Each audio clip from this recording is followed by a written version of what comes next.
This week, we've been talking about feedback. We've been talking about how important it is and how detachment is what enables us to make the best use of it. So today, I want to bring it all together.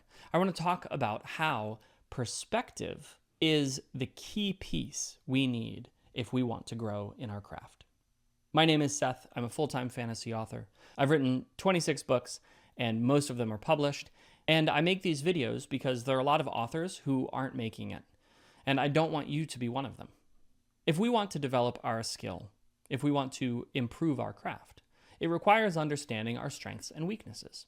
There are two main schools of thought, which are double down on your strengths or improve your weaknesses. Now, we can do both, but the reality is that everybody is limited in time, and there's only so much that we can do. So the question is, do we double down on our strength, or do we improve our weaknesses?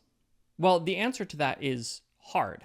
It's nuanced. And there's no way we're going to be able to cover it comprehensively in this video, because the answer depends so much on your personal context. It depends on the situation. However, what I want to do is I want to open up the question a little bit. If the answer is, well, that depends on your circumstances, then that's not really an answer at all. And it leaves us at a loss, right? Because we don't necessarily know how to make that decision. And so I want to talk about something that seems at first to be unrelated, but I promise it's connected. And that's perspective. To understand whether or not we should work on our strengths or work on our weaknesses, we need to understand what those strengths and weaknesses are. How do we do that? Well, we do that by examining them. The problem is that from where we stand, we can only see them from one direction, our own. We can only see them from one perspective, our own. And this is where feedback becomes vitally important to developing skill. Imagine for a moment that you are standing in a room.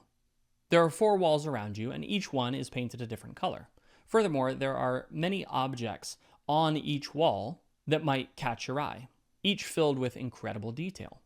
If you are standing in the middle of the room, looking at one of the walls, you might be able to pick up a lot of the detail, but there's a huge amount of detail in the room that you're unaware of. And even if you turn to examine the next wall, you'll have lost sight of some of the details on the first wall. Furthermore, no matter how quickly you turn, there will always be a spot in the room that you can't see. We all have these blind spots. And that's where feedback becomes incredibly helpful, not only in allowing us to see the room from another angle, but actually in filling in the blind spots that we aren't even aware of. Now imagine that there's another person in the room with you, and they're standing next to you, but they're facing the opposite direction. You can describe to them what you see, and they can describe to you what they see.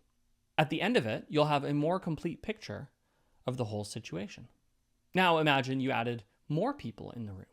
Imagine there were 100 people looking at each wall, each one describing what they saw. As long as all of them are accurately describing what they're seeing, you're going to have a much, much better picture of what's going on.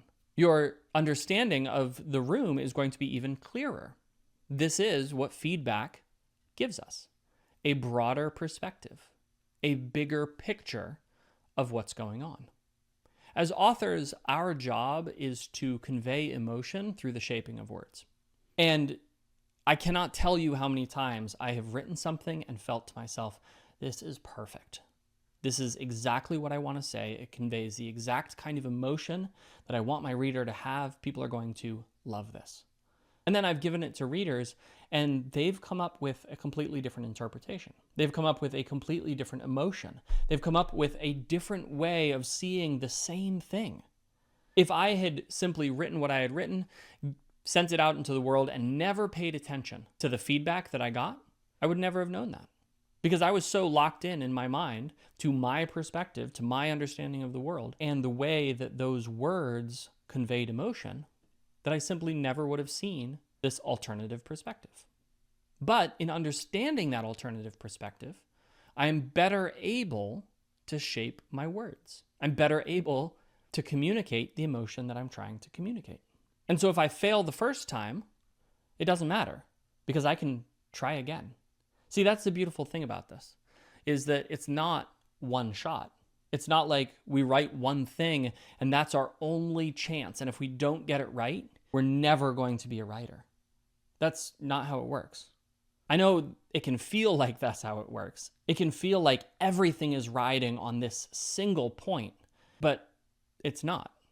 I spoke a little bit about this in my video on detachment earlier this week, but the truth is that we have as many tries as we're willing to give ourselves. And by getting feedback and incorporating that feedback, each new try is going to be better. We might never achieve perfection. In fact, we won't achieve perfection, but we might get very, very close, as long as we are consistent in our application of the feedback that we're getting. Because each time we redo, each time we try again, we have a bigger, better understanding of the situation. We have a bigger, better understanding of how to shape our words to create that emotion that we want. And eventually you start to have an instinctive knowledge about this. You get so many perspectives that you start to understand how it is to convey the emotion that you want to convey. Now, when you get there, that doesn't mean you don't need feedback anymore. You just need feedback about different things. And so if I have figured out how to properly convey the emotion that I want, I might need feedback on pacing, or I might need feedback on characterization. I might need feedback on my dialogue. But that's only possible if we are willing to detach, if we are willing to put down our ego, if we're willing to accept the feedback that other people are giving us as legitimate. And you know, that's one of the hardest things as an artist, is taking other people's opinions and considering them as legitimate. I can't tell you how many times I've heard an author say, this person said this thing, but they're wrong because XYZ.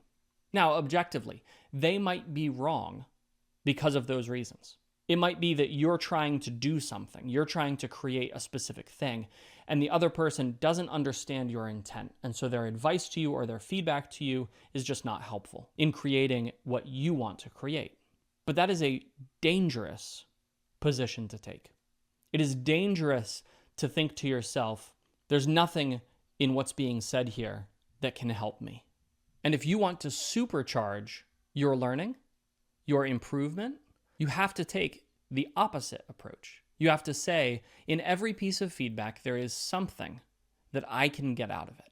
There is something that can help me improve my craft. And so I'm going to take all of it. I'm not necessarily going to give it the same weight. And in the first video I did this week on Monday, I talked a little bit about that, weighing out the advice that you're getting, weighing out the feedback that you're getting, and judging it not as an isolated thing, but instead in the broader context of what you're creating.